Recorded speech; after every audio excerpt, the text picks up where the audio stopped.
আমন্ত্রণ দীপ্ত সংবাদের সাথে আছি আমি তারান্নুম জ্যোতি। শুরুতে জানাবো সংবাদ শিরোনাম। জ্বালানি তেল সংকটের গুজবে পাম্পে উপচে পড়া ভিড়, উদ্বিগ্ন হওয়ার কিছু নেই জানালো সরকার। রাজধানী থেকে কমছে দূরপাল্লার বাস চলাচল, জ্বালানি তেল না পাওয়ার অভিযোগ বাস শ্রমিকদের। হরমুজ প্রণালী খুলে দেওয়ার ঘোষণা ইরানের, বন্ধ যুক্তরাষ্ট্র, ইসরায়েল ও তাদের মিত্র দেশের জাহাজ। কার্যবিধি মেনে 12 মার্চ বসবে সংসদ বলছে বিএনপি, ডেপুটি স্পিকার নিয়ে চিঠি পায়নি জামায়াত।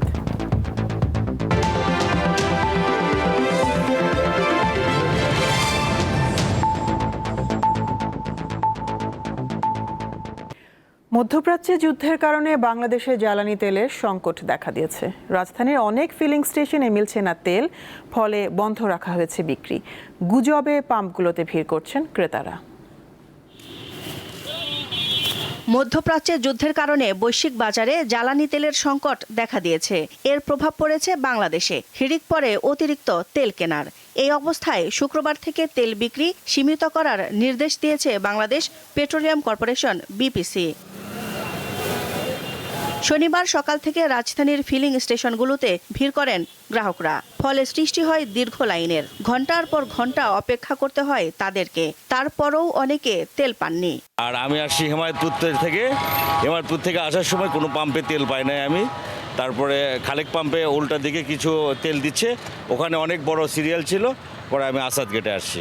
হ্যাঁ, এইভাবে হলে তো কাজ করা যাবে না। আমার প্রতিদিন সপ্তাহে 45 লিটার তেল ঢুকাই। হ্যাঁ, এখন প্রতিদিন তো পাম্পে এসে 2-3 ঘন্টা থাইকা সম্ভব না তো।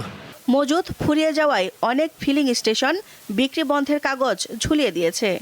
যারা রাইড শেয়ার করে তাদের জন্য এটা খুবই কষ্টদায়ক, কারণ হচ্ছে আপনি সারাদিনে 2 লিটার তেলে হয় না।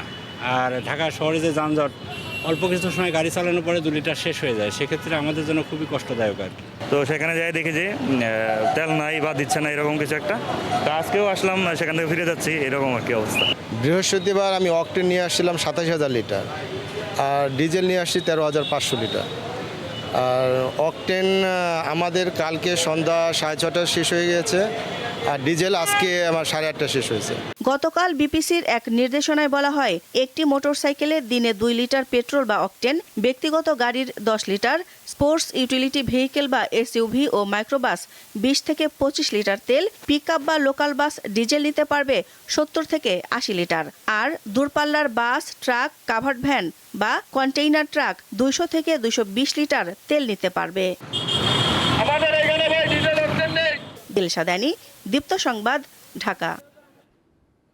এদিকে জ্বালানি তেল সংকটের গুজবে দেশের সব পাম্পে দেখা গেছে ক্রেতাদের উপচে পড়া ভিড়।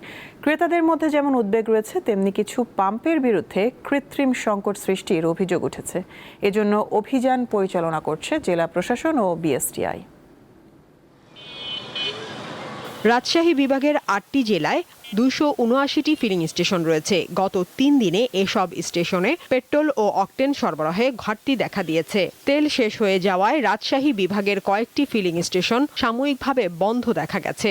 কালকে 1 ঘন্টা লাইনে থাকছি, তাও পাইনি। রাত্রে একবার 3 পাম্পে খোঁজ দিয়েছি, 3টাই বন্ধ। এরকম তেল নাই, তেল শেষ হয়েছে, আগামীকাল 4টার দিকে আসি। হঠাৎ করে এই যুদ্ধের পর থেকে চাহিদা স্বাভাবিক চাহিদার চেয়ে 3-4 গুণ বেড়ে গেছে। শনিবার সকালে বরিশাল নগরীর অধিকাংশ পাম্পে অকটেন না পেয়ে অনেক যানবাহন চালককে খালি হাতে ফিরে যেতে হয়। নগরীর নতুন বাজার, লথুল্লাবাদ, কাশীপুর, রূপাতলী সহ বিভিন্ন এলাকায় পেট্রোল পাম্পগুলোতে এই চিত্র দেখা যায়। তবে ডিজেল সরবরাহ স্বাভাবিক রয়েছে। চট্টগ্রামে পাম্প সংশ্লিষ্টরা জানান, গত 2 দিন ধরে স্বাভাবিকের তুলনায় গ্রাহকদের মধ্যে জ্বালানি তেল সরবরাহ কয়েক গুণ বেড়েছে। পরিস্থিতি সামলাতে তেল সরবরাহ কমিয়ে দিয়েছে বিপিসি। সংস্থাটি বলছে, জ্বালানি তেল নিয়ে একাধিক জাহাজ বন্দরে ভিড়ছে, আরও জাহাজ আসছে, তাই আতঙ্কিত হওয়ার কিছু নেই। রবিবারে খুলবে সকাল 9টা থেকে, ওখান থেকে আমরা যাই সিরিয়াল ধরে তেল যতগুলো নিয়ে আসতে পারি আমাদের পাম্পে, ততক্ষণ পর্যন্ত তেল আবার ননস্টপ সেল হবে। পাম্পে কৃত্রিম সংকট তৈরি করার অভিযোগে বিভিন্ন তেল পাম্পে যৌথ অভিযান পরিচালনা করেছে জেলা প্রশাসন ও বিএসটিআই।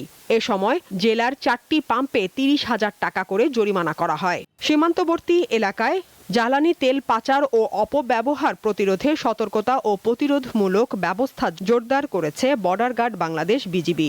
সীমান্ত এলাকায় নজরদারি বৃদ্ধি, বিশেষ তল্লাশি ও জনসচেতনতামূলক কার্যক্রম চালানো হচ্ছে। সুনামগঞ্জেও তেলের পাচার ঠেকাতে সীমান্তে তৎপরতা বাড়িয়েছে বর্ডার গার্ড বাংলাদেশ বিজিবি। জ্বালানি তেল সংকটের সম্ভাবনা থাকায় পাচারের সুযোগ সৃষ্টি হয়েছে। এ লক্ষ্যে আমরা সীমান্তে গোয়েন্দা নজরদারি বৃদ্ধি করেছি। রাঙামাটি জেলা প্রশাসন জানিয়েছে, রাঙামাটি শহরে জ্বালানি তেলের কোনো সংকট নেই। কোনো প্রকার কৃত্রিম সংকট সৃষ্টি করা হলে তা প্রতিহত করা হবে। নওগাঁয় বিভিন্ন ফিলিং স্টেশনে তেল কেনার হিড়িক পড়েছে, ফলে সমস্যায় পড়েছে পেট্রোল পাম্পগুলো। সাদিয়া চৌধুরী, দীপ্ত, বার্তাকক্ষ। জ্বালানি তেল নিয়ে উদ্বিগ্ন হওয়ার কারণ নেই বলে জানিয়েছেন বিদ্যুৎ ও জ্বালানি মন্ত্রী ইকবাল হাসান মাহমুদ টুকু। শনিবার প্রধানমন্ত্রীর কার্যালয়ে জ্বালানি পরিস্থিতি নিয়ে সরকার প্রধান তারেক রহমানের সঙ্গে বৈঠক শেষে একথা বলেন তিনি। আমি আগেও বলেছি, গতকালকে বলেছি যে তেল নিয়ে উদ্বিগ্ন হওয়ার কোনো কারণ নাই। আমরা রেশনিংটা করেছি এই জন্যই যে একটা অনিশ্চয়তা আছে, এই যুদ্ধটা কতদিন চলবে, সেই জন্য আমরা একটা রেশনিং করেছিলাম। কিন্তু মানুষ এই রেশনিংটাকে ভয় পেয়ে স্টক করা শুরু করেছে। আসলে আমাদের তেলের কোনো অভাব নাই। শুধু তাই না, আগামী 9 তারিখে আরও 2টা ভেসেল আসছে। সুতরাং তেলের কোনো সমস্যা নাই। আমি সবার কাছে অনুরোধ করব, বিশেষ করে মিডিয়ার কাছে অনুরোধ করব, জনগণকে এই মেসেজটা দেওয়া যে এই তাড়াহুড়া করে কোনো কিনের দরকার নাই। আমাদের কাছে মজুদ আছে, আমরা পেট্রোল পাম্পে তেল দিচ্ছি। জ্বালানি তেলের সংকট থাকায় রাজধানী থেকে দূরপাল্লার বাস চলাচল কমে গেছে। এতে ভোগান্তিতে পড়েছেন যাত্রীরা। অনেকেই যাত্রা বাতিল করতে বাধ্য হচ্ছেন। বাস শ্রমিকরা বলছেন, পাম্পে দীর্ঘক্ষণ অপেক্ষা করেও প্রয়োজনীয় তেল পাচ্ছেন না তারা। জ্বালানি তেলের সংকটের কারণে রাজধানীর বিভিন্ন টার্মিনাল থেকে দূরপাল্লার গণপরিবহন চলাচল কমে গেছে। তবে বাস মালিকরা বলছেন, তেলের সংকট নয়, মূলত যাত্রী কম থাকায় তুলনামূলকভাবে কম বাস চলছে। যাচ্ছে না, এটা ভুল কথা। গাড়ি যায়, গাড়ি সিরিয়ালে লাগতেছে, হয়তো যাত্রী সংকটে হয়তো একটা 2টা জায়গাতে একটা যায়। টাইম টু টাইম আমরা দূরপাল্লার গাড়ি, আমাদের যত সময় টাইম টু টাইমে আমাদের গাড়ি ছাড়ে, কিন্তু যাত্রীর সংকট। সামনে ঈদ আছে, যদি যাত্রী বাড়ে গাড়ি তো সব গাড়ি চলবে। ওই সময় যদি তেলের কোনো সমস্যা হয়, এইটা নিয়ে আলাপ আলোচনা করি আমরা এই সুখের সমাধান করব। অন্যদিকে বাস চালক ও হেলপাররা বলছেন, চাহিদা মতো জ্বালানি তেল না পাওয়ায় অনেক বাস ঢাকা থেকে ছাড়া যাচ্ছে না। ঘন্টার পর ঘন্টা ফিলিং স্টেশনে অপেক্ষা করেও প্রয়োজনের তুলনায় কম তেল পাচ্ছেন তারা। তেলের জন্য গাড়ি চালাতে পারতাছি না। কালকে নরসিংদী থেকে 5টা পাম্পে ঢুকছি, কোনো পাম্পে তেল দেয় না। 4 পাম্প মিলে 20 লিটার তেল পাইছি। আমরা গাড়ি কিভাবে চালাবো? তেল পাই আমাদের হচ্ছে 30টা 40টা, যারা 150 লিটার লাগবে তারা পায় 70টা 80টা। এই সংকটটা আমরা পানিতে সম্পর্ক নিয়ে যেতে পারবো না। যদি আমাদের তেল থাকে তো আমরা স্বাভাবিক ভাড়া ভিতরে আমরা টাইনে নিয়ে যেতে পারবো, আসতে পারবো। এদিকে বাস চলাচল কমে যাওয়ায় ভোগান্তিতে পড়েছেন যাত্রীরা। ফলে অনেক নির্ধারিত যাত্রা বাতিল করতে বাধ্য হচ্ছেন তারা। অ্যাভেলেবেল না ও রকমের, কারণ ওদিকের বাস নাকি কম। পরিস্থিতি নিয়ন্ত্রণে সরকার যানবাহনের ধরন অনুযায়ী প্রতিদিনের ডিজেল ও অকটেন সরবরাহের পরিমাণ নির্ধারণ করে দিয়েছে। একই সঙ্গে জ্বালানি ব্যবহারে রেশনিং চালু করা হয়েছে এবং ফিলিং স্টেশনগুলোতে গাড়ির ধরন অনুযায়ী তেল বিক্রির সীমা বেঁধে দেওয়া হয়েছে। দীপ্ত, বার্তাকক্ষ। যুক্তরাষ্ট্র, ইসরায়েল এবং তাদের মিত্র ছাড়া অন্যান্য দেশের জন্য আন্তর্জাতিক বাণিজ্যিক জলপথ হরমুজ প্রণালী খুলে দিয়েছে ইরান। দেশটির ইসলামিক রেভলিউশনারি গার্ড IRGC একথা জানায়। এদিকে হামলা না হলে প্রতিবেশী দেশগুলোতে আর আক্রমণ করা হবে না বলে জানিয়েছেন ইরানের প্রেসিডেন্ট মাসুদ পেজেশকিয়ান। দেশটির অন্তর্বর্তীকালীন নেতৃত্ব পরিষদ গতকাল শুক্রবার এই সিদ্ধান্ত নিয়েছে বলে জানান তিনি। এদিকে ইরানে নতুন করে হামলা শুরু করেছে যুক্তরাষ্ট্র ও ইসরায়েল। ফ্লোরিডায় শনিবার এক অনুষ্ঠানে মার্কিন প্রেসিডেন্ট ডোনাল্ড ট্রাম্প দাবি করেন, হামলায় 42টি ইরানি নৌযান ধ্বংস হয়েছে। তেহরানের গুরুত্বপূর্ণ মেহরাবাদ বিমানবন্দরেও হামলা চালানো হয়েছে। জবাবে আরও অন্তত 5টি ব্যালিস্টিক ক্ষেপণাস্ত্র ইসরায়েলের দিকে ছুঁড়েছে তেহরান। এ অবস্থায় ইসরায়েলের জরুরি অস্ত্র বিক্রির অনুমোদন দিয়েছে যুক্তরাষ্ট্র।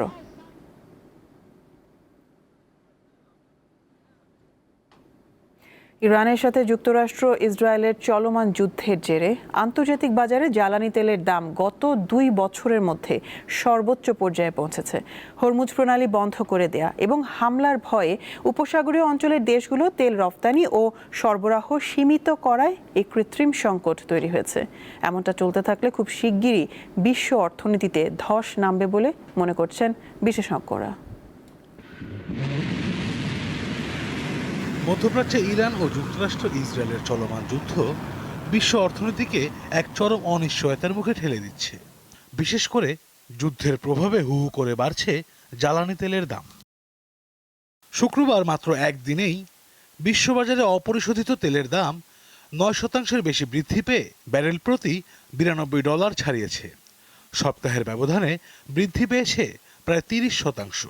মূল্য বৃদ্ধির এই হার 2023 সালের পর সর্বোচ্চ। যুদ্ধ আরও কয়েক সপ্তাহ স্থায়ী হলে তেলের দাম প্রতি ব্যারেল $150 গিয়ে ঠেকতে পারে বলে সতর্ক করা হয়েছে। বিশেষজ্ঞরা বলছেন, হঠাৎ করে তেলের বাজার এমন অস্থির হয়ে ওঠার অন্যতম কারণ ইরানের হরমুজ প্রণালী বন্ধ করে দেয়া। বিশ্বের মোট জ্বালানি তেল সরবরাহের শতকরা 20% পারস্য উপসাগরের এই হরমুজ প্রণালী দিয়ে যাতায়াত করে। গুরুত্ব বিবেচনায় হরমুজ প্রণালীকে তাই জ্বালানির বৈশ্বিক দরজা হিসেবে উল্লেখ করা হয়। এছাড়া ইরানের হামলার ভয়ে বর্তমানে মধ্যপ্রাচ্যের দেশগুলো তাদের গুরুত্বপূর্ণ তেল শোধনাগারগুলো বন্ধ করে রেখেছে, সীমিত করেছে তেলের রপ্তানি ও সরবরাহ। আবার অনেকে মনে করছেন, যুদ্ধের কারণে ভবিষ্যতে তেলের ঘাটতি হবে জেনে অনেক দেশ আগে থেকে তেল মজুত করা শুরু করেছে, যার ফলে বাজারে কৃত্রিম চাহিদা তৈরি হয়েছে এবং দাম বৃদ্ধি পাচ্ছে। জ্বালানি বিশ্লেষকদের মতে, তেলের দাম বাড়ার এই ধারা অব্যাহত থাকলে সাধারণ মানুষের জীবনযাত্রায় ব্যাপক প্রভাব পড়বে। বিশেষ করে পরিবহন খরচ, খাদ্যপণ্য ও আমদানিকৃত পণ্যের দাম বহুগুণ বেড়ে যাবে। অর্থনীতিবিদদের ধারণা, মধ্যপ্রাচ্যের এই যুদ্ধ কেবল ইরান ও ইসরায়েলের সংঘাত নয়, বরং এটি গোটা বিশ্বের অর্থনীতিকে ঝুঁকির মধ্যে ফেলছে। এছাড়া জ্বালানির এই আকাশ ছোঁয়া মূল্যে বিশ্বজুড়ে নতুন করে ঘনীভূত হচ্ছে মূল্যস্ফীতির শঙ্কা। আশরাফ শুভ, দীপ্ত, বার্তাকক্ষ। কার্যবিধি মেনে 12 মার্চ ত্রয়োদশ জাতীয় সংসদের প্রথম অধিবেশন বসবে। রীতি মেনে ভাষণ দিবেন রাষ্ট্রপতি মোহাম্মদ শাহাবুদ্দিন। সংসদ অধিবেশনকে প্রাণবন্ত করতে দলের নবনির্বাচিত সদস্যদের প্রশিক্ষণ দিয়েছে বিএনপি। এতে প্রথমবার নির্বাচিত হওয়া 146 জন সংসদ সদস্যকে গুরুত্ব দেওয়া হয়। ত্রয়োদশ জাতীয় সংসদ অধিবেশনকে সামনে রেখে আয়োজিত 2 দিন ব্যাপী প্রশিক্ষণ কর্মশালা শেষ দিন শনিবার সকালে বিএনপি চেয়ারম্যানের রাজনৈতিক কার্যালয়ে যান নবনির্বাচিত সংসদ সদস্যরা। সকাল 10টায় কর্মশালার উদ্বোধন করেন বিএনপি মহাসচিব ও স্থানীয় সরকার মন্ত্রী মির্জা ফখরুল ইসলাম আলমগীর। প্রথম সেশনে ময়মনসিংহ, ফরিদপুর এবং ঢাকা জেলা ও বিভাগের সংসদ সদস্যদের সাথে কয়েকজন মন্ত্রী, প্রতিমন্ত্রী, উপদেষ্টা, চিফ হুইপ ও হুইপরা অংশ নেন। পরে স্বরাষ্ট্রমন্ত্রী জানান, জনগণের প্রত্যাশা পূরণ ও আগামী সংসদকে প্রাণবন্ত করতেই এই আয়োজন। অতীতের ব্যাড কালচার যেগুলো হয়েছে, যেগুলো ব্যাড প্রেসিডেন্ট সৃষ্টি হয়েছে পার্লামেন্ট সম্পর্কে এবং মানুষের যে নেতিবাচক ধারণা সৃষ্টি হয়েছে, এগুলো সব মানুষের মন থেকে আমরা মুছে দেবো ইনশাআল্লাহ। আমরা একটা ভালো পার্লামেন্টারি প্র্যাকটিস আমরা সৃষ্টি করব এবং তার মাধ্যমে নজির স্থাপন করব।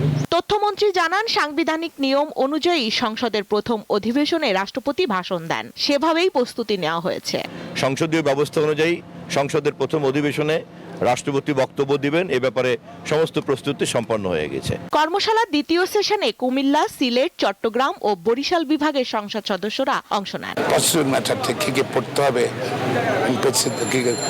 কোন কোন রুলস অফ প্রসিডিউর পড়তে হবে, এইসব আলোচনা হয়েছে। কনস্টিটিউশন পড়তে হবে এবং সবচেয়ে প্রিপারেশন নিয়ে যখন পার্লামেন্টে যায় সেটা বলে, যেগুলো আলোচনা হয়েছে। আমরা যেহেতু অলরেডি 2/3 মেজরিটিতে আছি, একটা বড় দায়িত্ব পড়েছে আমাদের উপরে। যারা যারা বর্তমানে মন্ত্রী পরিষদে আছে, তারা ঠিকমতো কাজ করছে কি করছে না, ওই জিনিসটা দেখার কিন্তু দায়িত্ব এখন আমাদের উপরে এসেছে। ত্রয়োদশ জাতীয় সংসদ নির্বাচনে প্রথমবারের মতো নির্বাচিত 146 জন সংসদ সদস্যদের কথা মাথায় রেখে এই কর্মশালার আয়োজন করে বিএনপি। স্বস্তিকা সিংহ, দীপ্ত সংবাদ, ঢাকা। এদিকে ডেপুটি স্পিকার ঠিক করার জন্য বিএনপির কাছ থেকে আনুষ্ঠানিক চিঠি বা আমন্ত্রণ পায়নি জামায়াতে ইসলামী। চিঠি পেলে বিষয়টি ভেবে দেখার কথা জানিয়েছেন দলটির নেতারা। বিগত সরকারে নিয়োগ করা রাষ্ট্রপতিকে স্বপদে বহাল রাখার বিষয়ে বিএনপিকেই সিদ্ধান্ত নিতে হবে বলেও জানান তারা। 2024 সালের 5 আগস্ট গণঅভ্যুত্থানে পতন হয় আওয়ামী লীগ সরকারের। এর 1.5 বছর পর গত মাসের 12 ফেব্রুয়ারি অন্তর্বর্তী সরকারের অধীনে অনুষ্ঠিত হয় ত্রয়োদশ জাতীয় সংসদ নির্বাচন। এই নির্বাচনে 2/3 সংখ্যাগরিষ্ঠতা নিয়ে সরকার গঠন করেছে বিএনপি। আগামী 12 মার্চ বসবে ত্রয়োদশ জাতীয় সংসদের প্রথম অধিবেশন। এরই মধ্যে গণমাধ্যমে স্বরাষ্ট্রমন্ত্রী সালাউদ্দিন আহমদ জানিয়েছেন, বিরোধী দলকে ডেপুটি স্পিকার ঠিক করার আমন্ত্রণ জানিয়েছে বিএনপি। তবে এ বিষয়ে আনুষ্ঠানিক কোনো চিঠি না পাওয়ার কথা বলছে জামায়াতে ইসলামী। ওনাদের অবস্থানটা ওনারা স্পষ্ট না করা পর্যন্ত আমরা সিদ্ধান্ত নিতে পারছি না যে আমরা আদৌ নিব কিনা, বা নিলে আমরা কোন প্রেক্ষাপটে নিচ্ছি। যদি জুলাই জাতীয় সনদের আলোকে নেই তাহলে তো এমনিটা আমরা পাই, এইটা জুলাই জাতীয় সনদ অলরেডি পাই। আবার জুলাই জাতীয় সনদের বাস্তবায়নের ব্যাপারে যে শপথ, সেই শপথ ওনারা নেন নাই, তাহলে ওনারা কীভাবে দেবেন? তাহলে থাকে দ্বিতীয়টা, যে ওনাদের ম্যানিফেস্টোতে যে 2 জনের কথা বলা আছে সেইটা, তো সেটা আমরা আদৌ নিব কিনা সেটা তো আমরা এটা সংসদে আলোচনা করব। বিগত সরকারের আমলে নিয়োগ পাওয়া রাষ্ট্রপতিকে স্বপদে বহাল রাখা হবে কিনা তার সিদ্ধান্ত বিএনপিকে নিতে হবে বলেও জানান তিনি। বিএনপির বিরোধিতার কারণেই আসলে এটা হয়নি, নাহলে এটা নিয়ে তো বেশ একটা আন্দোলন হয়েছিল। কারণ বিএনপির কোর্টেই বল, সংসদ নির্বাচন হয়েছে, সরকার গঠন করেছেন, এখন প্রেসিডেন্টের ব্যাপারে বিএনপিকে সিদ্ধান্ত নিতে হবে। দেশের স্বার্থে সরকারের সাথে অংশীদারিত্বের ভিত্তিতে জামায়াত কাজ করতে চায় জানিয়ে তিনি আরো বলেন, 12 মার্চের সংসদের প্রথম অধিবেশনের মধ্য দিয়ে বিরোধী দল হিসেবে জামায়াত তার দায়িত্ব পালন করবে। এর আগে 10 বা 11 তারিখও বিরোধী দলীয় সংসদ সদস্যরা বসতে পারেন। নূর আলম, দীপ্ত সংবাদ, ঢাকা। এবার আরএফএল ওয়াইড্রপ ঈদ বাজার।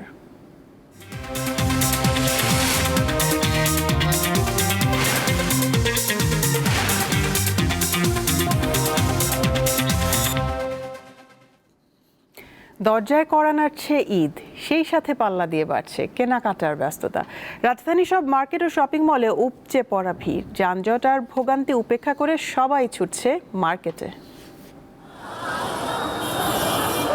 ঈদ যত ঘনিয়ে আসছে, নগরবাসীর আনন্দ উচ্ছ্বাস আর কেনাকাটার ব্যস্ততা ততই বাড়ছে। ফলে রাজধানীর বিপণী বিতানগুলোর সামনে লেগে থাকছে ভিড়। নিউ মার্কেট, গাউছিয়া থেকে শুরু করে আধুনিক শপিং মল, সবখানেই কেনাকাটার ধুম। রাজধানীর ধানমন্ডি হকার্স মার্কেটে পছন্দের শাড়ি কিনতে এক দোকান থেকে অন্য দোকানে ছুটছেন ক্রেতারা, যেন তিল ধারণের ঠাঁই নেই। মার্কেটের প্রতিটি দোকানে ঢাকাই জামদানি, টাঙ্গাইল সুতি, রেশম, বেনারসি, সিল্ক, কাতানো, জর্জেট সহ পছন্দের রং আর ডিজাইনের শাড়ি খুঁজে পেতে চেষ্টার কমতি নেই ক্রেতার। একটা নিয়েছি, আরো 3-4টা নেওয়ার ইচ্ছা আছে, তবে ভালো। আর দেখে দামাদামি করে নিতে পারলে আপনি ভালোটা নিতে পারবেন, আর দামাদামি করে নিতে না পারলে আপনি ঠকে যাবেন। যেই মাল দেখা যায় 1000 টাকার মাল, তো 1200-1300, 200-300 বাড়তি একটু, ওইরকম না, সুলভ মূল্যে পাওয়া যেতেছে আর কি।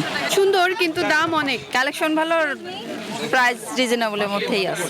রমজানের মাঝামাঝি প্রত্যাশা অনুযায়ী বিক্রি করতে পারছেন অনেকে, কেউ কেউ অবশ্যই কিছুটা হতাশ। শাড়ির বাজারটা যেরকম আশা করছিলাম এরকম কাস্টমার পাইনি এখনো, আর যেগুলো পাচ্ছি এগুলো বাজারের সাথে অ্যাডজাস্ট হচ্ছে না। আজকে কাস্টমারের রেট একটু ভালো, আর এই কদিন কাস্টমার খুব খারাপ গেছে। দাঁতন বোনাসটা পেলে কেনার চেষ্টা করবে, সেজন্য আমরা চাচ্ছি যে ইনশাল্লাহ যে 14 দিন আছে যখন ভালো হলে আমাদের জন্য ভালো। আইসা আগে 2 ঘন্টা 3 ঘন্টা দেখে তারপরে মানে কেনার ব্যবস্থা ছিল, পরে আগে দেখে নতুন কি আছে। কেনাকাটার আনন্দ কিছুটা ম্লান করেছে রাজধানীর তীব্র যানজট আর অতিরিক্ত ভিড়। মার্কেটে পৌঁছাতে দীর্ঘ সময় ব্যয় হওয়ায় পোহাতে হচ্ছে ভোগান্তি। ভোগান্তি থাকলেও ঈদ উৎসবের আমেজের কাছে তা যেন হার মানছে। ব্যবসায়ীদের প্রত্যাশা, ঈদের আগ পর্যন্ত কেনাকাটার এ জোয়ার কেবল শহর নয়, সারা দেশেই ছড়িয়ে পড়বে। হেদায়েতুল্লাহ সীমান্ত, দীপ্ত সংবাদ, ঢাকা। রংপুরে অবৈধভাবে মজুত করা টিসিবি ট্রাকসেল পণ্য উদ্ধার করেছে পুলিশ। শনিবার নগরীর শেখপাড়া এলাকার গফুর মার্কেট এলাকায় অভিযান চালায় রংপুর মহানগর পুলিশ। এ সময় গফুর মার্কেটের পাশে ডালিম মিয়ার বাড়িতে 90 লিটার সয়াবিন তেল, 1 বস্তা ছোলা, 3 প্যাকেট খেজুর, 2 বস্তা মসুর ডাল ও 1 বস্তা চিনি পাওয়া যায়। রংপুর মহানগরের তাজহাট থানা ভারপ্রাপ্ত কর্মকর্তা আতাউর রহমান জানান, অভিযানের সময় ঘটনাস্থলে কাউকে পাওয়া যায়নি। অভিযুক্ত ডালিম মিয়ার বিরুদ্ধে আইনগত ব্যবস্থা প্রক্রিয়াধীন রয়েছে। নরসিংদীতে ধর্ষণের শিকার এক কিশোরীকে হত্যার ঘটনায় তার সৎ পিতা আশরাফ আলীকে গ্রেপ্তার করেছে পুলিশ।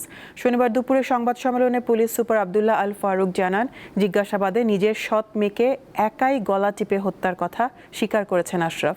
ধর্ষণে জড়িত নূর মোহাম্মদ নুরা সহ অন্যদের ফাঁসাতে মেয়েকে অপহরণের নাটক সাজিয়ে হত্যা করেন তিনি।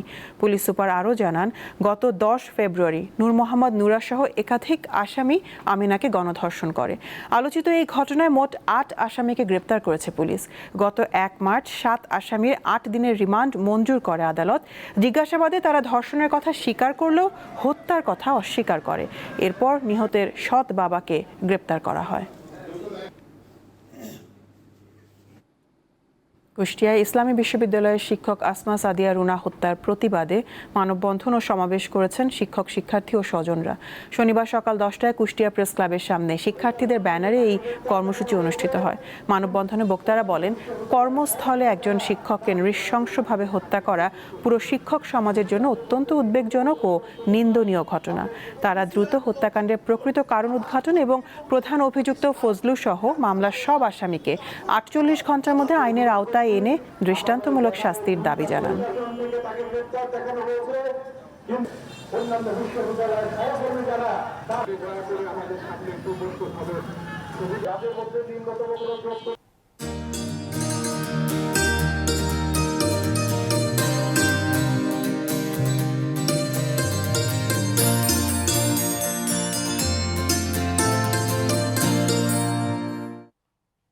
অমর একুশে বইমেলার খবর। অমর একুশে বইমেলার 10ম দিনেও চিরচেনা রূপের দেখা মেলেনি। তবে সাপ্তাহিক ছুটির দিন হওয়ায় বিকাল থেকে সন্ধ্যা পর্যন্ত পাঠক ও ক্রেতাদের উপস্থিতি লক্ষ্য করা গেছে। বই বিক্রিতেও সাড়া পাওয়ার কথা জানিয়েছেন প্রকাশকরা। শনিবার সন্ধ্যায় ইফতারের পর বইমেলায় বাংলা একাডেমি ও সোহরাওয়ার্দী উদ্যানে দর্শনার্থী ও পাঠক ক্রেতাদের উপস্থিতি বেড়ে যায়। পছন্দের লেখকের বই কিনতে কিছু কিছু স্টলে দেখা গেছে ভিড়। আগের চেয়ে দর্শনার্থী কমলেও বেড়েছে বই ক্রেতার সংখ্যা। ক্রেতা আসতেছে, আমরা বই বিক্রি করতেছি, তবে তুলনামূলকভাবে গতকাল থেকে আজকে অনেকটা ভালো। প্রথম কিছুদিন বই বিক্রিতে তেমন সাড়া না পাওয়া গেলেও গত 2 দিনে 3 জন দর্শনার্থীর মধ্যে একজন বই কিনেছে বলে জানিয়েছেন প্রকাশকরা। গত শুক্রবার আর শনিবার আমরা খুব ভালোই মেলা মনে হয়েছে, এতদিন মনে হয় নাই, তেমন একটা লোক ছিল না। অ্যান্ড শুক্র শনিবারটাই আমাদের মনে হয়েছে যে না, মেলা এটা একটা বই মেলা। এখন আপাতত দৃষ্টিতে মানুষ কম, কিন্তু 2 জন মানুষ আসলে একজন বই কিনতেছে। এই যে গত 2 দিন থেকে মেলাটা আবার একটু জমে উঠেছে, এটা আসলে আমরা যারা নতুন বই লিখি তাদের জন্য এটা একটা খুব আনন্দের বিষয়। মেলায় অন্যান্য বারের মতো উপস্থিতি না থাকায় পাঠকদের মাঝে কিছুটা আক্ষেপ লক্ষ্য করা গেছে। এবার অনলাইনে দেখলাম যে প্রচুর মানুষ কম, রোজার মধ্যে বই মেলা এবং নির্ধারিত সময়ের পরেও শুরু হয়েছে। আসলাম, এখন এসে দেখলাম যে না, ভালোই মানুষ আছে। রমজান হওয়াটা একটু ব্যতিক্রম দেখতে পাচ্ছি, উৎসবমুখ পরিবেশ আসছে আশা করতেছি। বই কেনার ইচ্ছায় বিভিন্ন স্টলে ঘুরছি, তবে এবার যেটা মনে হচ্ছে তুলনামূলক এবারে বইমেলায় সারাটা অনেক কম। এবারের বইমেলায় এখন পর্যন্ত শনিবারের 65টি সহ মোট 531টি বই প্রকাশ হয়েছে। আলোয়ান খান, দীপ্ত সংবাদ, ঢাকা। নেপালের নির্বাচনের খবর। জাতীয় নির্বাচনে নিরঙ্কুশ সংখ্যাগরিষ্ঠতা পেয়ে সরকার গঠনের পথে নেপালের গণঅভ্যুত্থানকারীদের দল রাষ্ট্রীয় স্বতন্ত্র পার্টি আরএসপি। দেশটিতে এবার মেয়র থেকে প্রধানমন্ত্রী হতে যাচ্ছেন র্যাপার বালেন্দ্র শাহ। গত 5 মার্চ নেপালে অনুষ্ঠিত জাতীয় নির্বাচনের ফলাফলে এগিয়ে আছে দলটি। স্থানীয় সময় শনিবার সন্ধ্যা পর্যন্ত আরএসপি 36টি আসনে জয় পাওয়ার পাশাপাশি 83টিতে এগিয়ে আছে। প্রত্যক্ষ ভোটের পাশাপাশি পিআর ভোট গণনায়ও বড় ব্যবধানে এগিয়ে রয়েছে আরএসপি। এখন পর্যন্ত গণনা করা ভোটের 54.8% পেয়েছে দলটি। অন্যদিকে গত নির্বাচনে জয়ী সাবেক প্রধানমন্ত্রী কেপি শর্মা ওলির নেপালি কংগ্রেস এখন পর্যন্ত মাত্র 6টিতে জয়ী হয়েছে এবং 9টি আসনে এগিয়ে আছে। টি-20 বিশ্বকাপের ফাইনালে কাল মাঠে নামবে ভারত ও নিউজিল্যান্ড। ম্যাচটি শুরু হবে বাংলাদেশ সময় সন্ধ্যা 7:30টায়। নিউজিল্যান্ডের বিপক্ষে টি-20 বিশ্বকাপ ফাইনালে আহমেদাবাদের নরেন্দ্র মোদী স্টেডিয়ামে এবার খেলা হবে মিশ্র মাটির উইকেটে। মুম্বাইয়ে হওয়া ভারত ইংল্যান্ড সেমিফাইনালের মতো এই পিচও ব্যাটসম্যানদের জন্য সহায়ক হবে। ম্যাচের সময় আহমেদাবাদের আবহাওয়ার পূর্বাভাস এখন পর্যন্ত বেশ ভালো। বৃষ্টির সংখ্যা তেমন একটা নেই। ম্যাচ শেষে নির্ধারিত সময়ের বাইরেও বাড়তি 120 মিনিট সময় রাখা আছে। আছে। পুরো ওভার খেলা সম্ভব না হলে চেষ্টা করা হবে ওভার কমিয়ে ম্যাচ শেষ করার। পাকিস্তানের বিপক্ষে মিরপুর স্টেডিয়ামে 3 ম্যাচ ওয়ানডে সিরিজের টিকিটের মূল্য জানিয়েছে বাংলাদেশ ক্রিকেট বোর্ড। সর্বনিম্ন 200 টাকা থেকে শুরু করে সর্বোচ্চ 2000 টাকার টিকিটে খেলা দেখতে পারবেন দর্শক। টিকিট কেনা যাবে শুধু ওয়েবসাইটের মাধ্যমে। এর মধ্যে টিকিট বিক্রি শুরু হয়েছে। আগামী 11 মার্চ শুরু হবে বাংলাদেশ পাকিস্তান ওয়ানডে সিরিজ। পরের দুটি ম্যাচ হবে 11 ও 13 মার্চ। সবকটি ম্যাচই মিরপুরের শেরেবাংলা জাতীয় ক্রিকেট স্টেডিয়ামে শুরু হবে দুপুর 2:15টায়।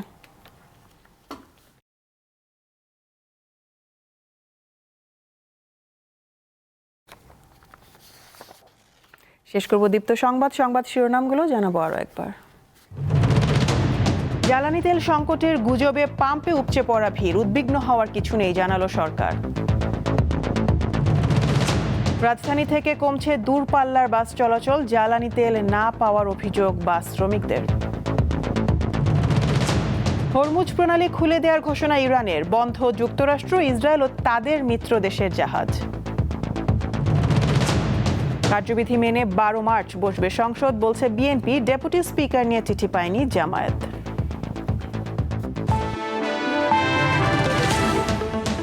এ ছিল এখনকার মতন। আমি তারান্নুম জুথি বিদায় নিচ্ছি। দর্শক, আরও তথ্য বিনোদনের সংবাদ জানতে যুক্ত থাকুন দীপ্ত টিভি ডিজিটাল প্ল্যাটফর্মগুলোতে। এতক্ষণ সাথে থাকার জন্য ধন্যবাদ সবাইকে।